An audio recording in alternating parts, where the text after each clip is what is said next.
হে, good afternoon সবাইকে। আজকে আবার চলে এসেছি পাবদা মাছের রেসিপি নিয়ে। তো আজকে পাবদা মাছ আমি একটু অন্য স্টাইলে বানাবো। তার জন্য লম্বা লম্বা আমি বেগুনগুলোকে একটু লম্বা বেগুনগুলোকে, যেহেতু পাবদা মাছগুলো লম্বা লম্বা, তো বেগুনটাকেও আমি একটু লম্বা লম্বা করে কেটে নিয়েছি। একটু লাগবে শিমের বীজ। শিমের ওই বীজগুলোকে দেখেছিলেন, ওগুলোকে যেটা আমি দেখালাম আগে, ওটাকেই আর কি খোসা ছাড়িয়ে আমি পরিষ্কার করে একটু জলে ভিজিয়ে রেখেছি আর কি, ধুয়ে পরিষ্কার করে নিয়েছি। একটু লাগবে টমেটো। আবার প্রথমে আমি মাছগুলোকে নুন হলুদ মাখিয়ে ভেজে নেব।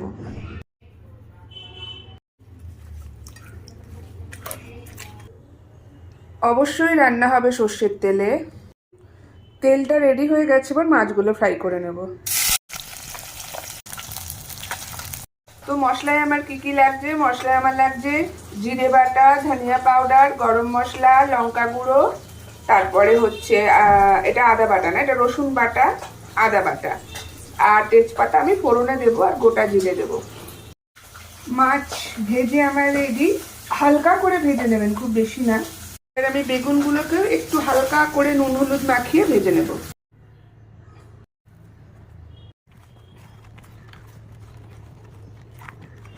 মাছ ভাজা তেলের মধ্যেই ভেজে নেবো আর কি।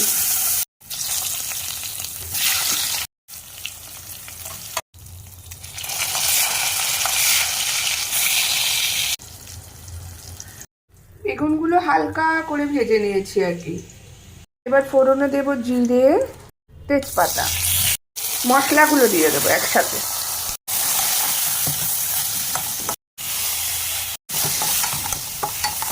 শিমের বীজ, দুধ, নুন। এবার জাস্ট ভালো করে কষে নেব।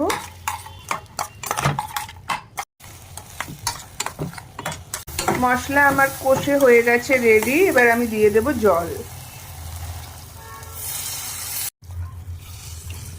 এবার ঝোলটা ফুটে উঠলে দিয়ে দেবো আগে মাছগুলো। ঝোলটা আমার ফুটে গেছে, এবার আমি দিয়ে দেবো প্রথমে মাছগুলো।